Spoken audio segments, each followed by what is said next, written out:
Assembly ఎన్నికల్లో అధికారం పోయింది, పార్లమెంటులో సీట్లన్నీ పోయి గుండు సున్నా వచ్చింది. ఇప్పుడు వాళ్ళకు మెదడే పోయినట్టు అనిపిస్తుంది. అసెంబ్లీ ఎన్నికలలో అధికారం పోయింది, పార్లమెంటులో ఉన్న సీట్లన్నీ పోయినాయి. ఇప్పుడు వాళ్ళ ఏషాలు చూస్తుంటే ఉన్న మెదడు కూడా దొబ్బినట్టే నాకు అనిపిస్తుంది. ఏం మాట్లాడుతున్నారో నాకైతే అర్థమవుతలేదు. 10 సంవత్సరాలు మీరు ఇవన్నీ చేసి ఉంటే ఇవాళ రైతులకు 18,000 కోట్ల రూపాయలు 25 రోజుల్లో 23 లక్షల కుటుంబాలకు రైతు రుణమాఫీ చేయాల్సిన అవసరం నాకు వస్తుండేనా?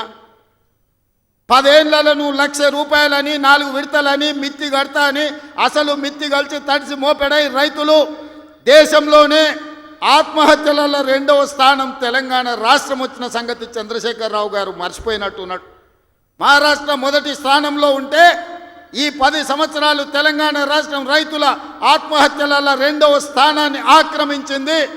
నువ్వు రైతు రుణమాఫీ చేస్తా అని మొదటి 5 సంవత్సరాలు 1,00,000 రూపాయలు చేస్తా అని 4 విడతలని 5 ఏళ్ళని నువ్వు ఆ 1,00,000 చేసే లోపల ఇంకొక 1,00,000 మిత్తి అయింది. అసలు మిత్తి తడిసి మోపెడైంది. రెండవసారి మళ్ళీ 1,00,000 రూపాయలు ఇస్తాని 5 ఏళ్ళైనా 1,00,000 రూపాయలు పూర్తి చేయలే. ఆ 5 ఏళ్ళలో ఆయన ఇచ్చింది 11,000 కోట్ల రూపాయలు. ఇవాళ చంద్రశేఖరరావు గారిని అసెంబ్లీకి రమ్మనుండ్రి, లెక్కలన్నీ తీసి నేను చదివి వినిపిస్తా.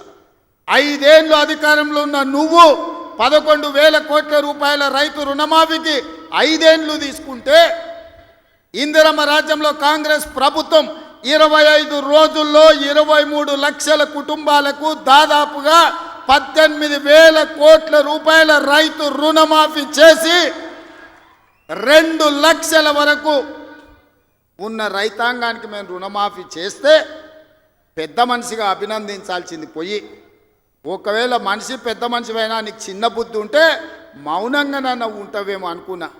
కానీ అన్ని చిల్లర మాటలే మాట్లాడుతురు. ఒక్కటన్నా అక్కడికి వచ్చేది మాట్లాడుతురా?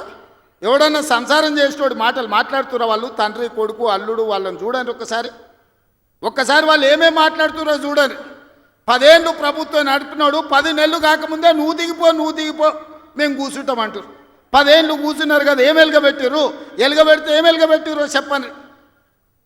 10 ఏళ్ళు మీరు చేయలేని పనులు మేము చేస్తుంటే మీకు కడుపు నొప్పి వచ్చిందా? మీకు కాలు నొప్పి అయిందా? ఏం నొప్పి అయింది? మీకు ఏడ నొప్పి లేస్తుంది? నాకు అర్థమవుతలేదు. మీ నొప్పికి మా కార్యకర్తల దగ్గర మందు ఉన్నది, పెడతారు. ఏడ పెట్టాలనో ఆడ మీకు నొప్పి లేచిన కాడ మా వాళ్ళు మందు పెడతారు, సిద్ధంగానే ఉన్నారు. మీరు అనుకుంటున్నాం సోషల్ మీడియాలో 4 హౌల పోస్టులు పెట్టి పెద్ద మొనగాళ్ళం అనుకుంటున్నట్టున్నారు. మా వాళ్ళు ఏంటంటే అధికారం వచ్చింది ఇప్పుడు తొందరగా ఉంది అని కొంచెం రిలాక్స్ అవుతున్నారు. వస్తున్నాయి స్థానిక సంస్థల ఎన్నికలు, మా వాళ్ళు తయారవుతారు, అప్పుడు తెలుస్తుంది ఇద్దరికి బామార్దులకు. ఇవాళ నేను అడిగేది ఒక్కటే, 10 ఏళ్ళల్లో నువ్వు చేసిన రైతు రుణమాఫీ అంతా లెక్కలు తీద్దాం. ప్రభుత్వం నా దగ్గరనే ఉంది, వ్యవసాయ శాఖ మంత్రి ఈ వేదిక మీదనే ఉన్నారు, తుమ్మల నాగేశ్వరరావు గారు.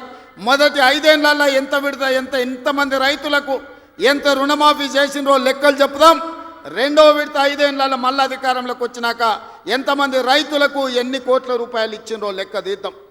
25 రోజుల్లో మనము 2 లక్షల రూపాయల మేరకు రైతులకు చేసిన రుణమాఫీని 2014 నుంచి 2018 వరకు, 2018 నుంచి 2023 డిసెంబర్ వరకు, 2023 డిసెంబర్ నుంచి 2024 డిసెంబర్ వరకు 3 సార్లు రైతు రుణమాఫీలో 2 సార్లు చంద్రశేఖరరావు చేస్తే ఒక్కసారి ఈ వేదిక మీద ఉన్న మా మిత్రులందరూ చేసిర్రు. లెక్కలు తీద్దాం, వాస్తవాలు మాట్లాడదాం. చంద్రశేఖరరావు గారు మీరు అసెంబ్లీకి రాండి.